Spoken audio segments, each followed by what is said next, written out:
South Korea is one of the most educated, healthy, tech-savvy, and successful countries in the world. But it wasn't always that way. Following the Korean War in the 1950s, the already poor nation was devastated.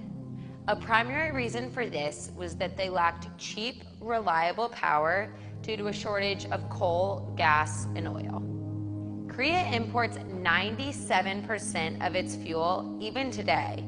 To become more self-reliant, Korea began to develop its own nuclear program. The nation's first power reactor began operating in 1978, and since then, South Korea has become a leader in nuclear electricity production as well as nuclear reactor exportation. Cheap, available electricity makes it easier for a country to become more advanced and innovative. South Korea has demonstrated this, establishing advanced industries like car manufacturing, shipbuilding, and electronics. However, after Fukushima, the Korean disaster movie Pandora, and anti-nuclear protests, Korea is now looking to phase out nuclear from their economy. Korea has stated that it intends to grow its renewable energy capacity and phase out all nuclear and coal generation over the next 40 years. However, in 2016, solar provided just 1% of total electricity, and wind was less than 0.5%. Electricity from nuclear, 31%.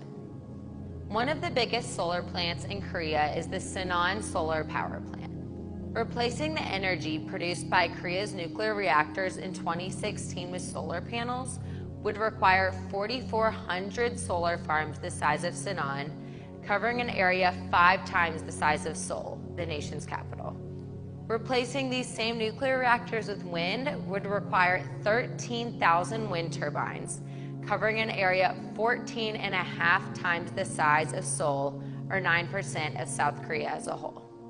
Building such a large amount of wind or solar farms would be extremely difficult, as 70% of Korea is mountainous, and the rest is covered with farms and communities.